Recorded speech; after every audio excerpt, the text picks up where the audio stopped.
नमस्कार. कधी विचार केलाय का की आपल्याकडे एखादा खूप मोठा जगाला बदलून टाकणारा विचार आहे, पण तो इतका गुंतागुंतीचा आहे की तो लोकांना समजावून कसा सांगावा हेच एक मोठं आव्हान आहे. आज आपण अशाच एका व्यक्तीची गोष्ट पाहणार आहोत ज्यांनी हे आव्हान स्वीकारलं आणि त्यावर मातही केली. चला भेटूया 13व्या शतकातल्या एका महान विद्वानाला, केसोबासांना. हाच तो प्रश्न आहे, बरोबर. आपल्याकडे एखादा खूप महत्वाचा पण तितकाच किचकट विचार आहे. तो अशा व्यक्तीला कसा समजावून सांगणार ज्याला त्या विषयाबद्दल काहीही माहिती नाही? याच प्रश्नाचं उत्तर आपल्याला केसोबासांच्या कामात सापडतं. चला तर मग आपण थेट जाऊया 13व्या शतकातल्या महाराष्ट्रात. इथेच आपल्याला भेटतील आपले आजचे नायक केसोबास. ते फक्त एक विद्वान नव्हते, नाही, त्यांचं एक ध्येय होतं. त्यांना फक्त ज्ञान मिळून थांबायचं नव्हतं, तर ते ज्ञान सर्वसामान्यांपर्यंत पोहोचवायचं होतं, त्यांच्या स्वतःच्या सोप्या भाषेत. तर हे केसोबास नक्की होते तरी कोण?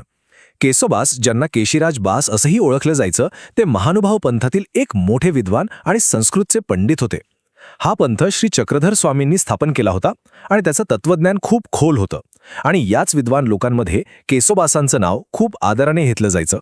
पण त्यांच्या आयुष्यातला खरा टर्निंग पॉइंट तो आला त्यांचे गुरु, महानुभाव पंथाचे दुसरे आचार्य नागदेवाचार्य यांच्या एका सूचनेमुळे. त्यांनी केसोबासांना एक अतिशय महत्त्वाची गोष्ट सांगितली: तुमचं ज्ञान फक्त संस्कृतच्या मोठ्या ग्रंथांपुरतं मर्यादित ठेवू नका, ते लोकांच्या भाषेत, आपल्या मराठीत मांडा. ही खरं तर एक क्रांतिकारी सूचना होती.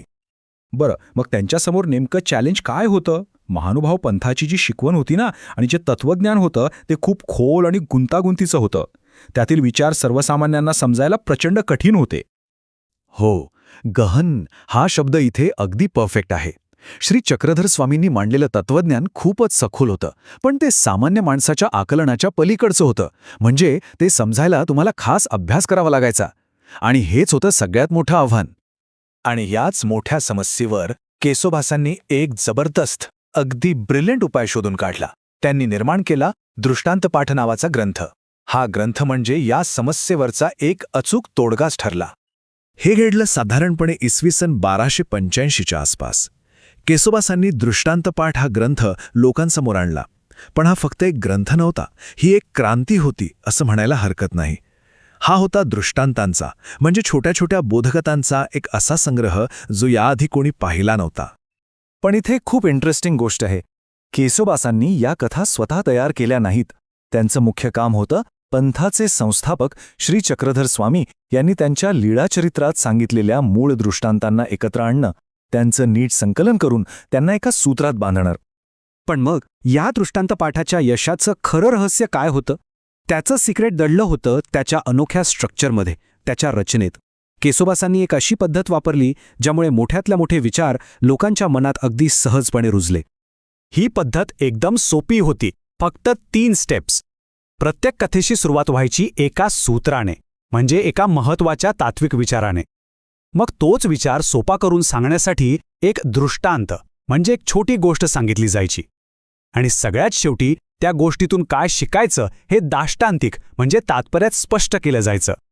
किती सोपी पण किती प्रभावी पद्धत, नाही का?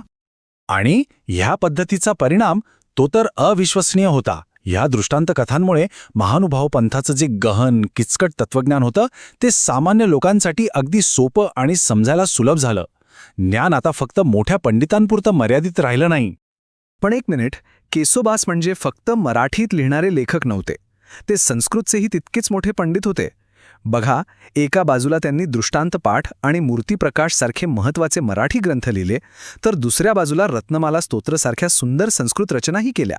यावरूनच त्यांच्या विद्वत्तेचा आवाका किती मोठा होता याचा अंदाज येतो. तर मग केसोबासांच्या या सगळ्या कामाचा शेवटचा परिणाम काय झाला? सोप्या भाषेत सांगायचं तर त्यांनी ज्ञानाचं लोकशाहीकरण केलं.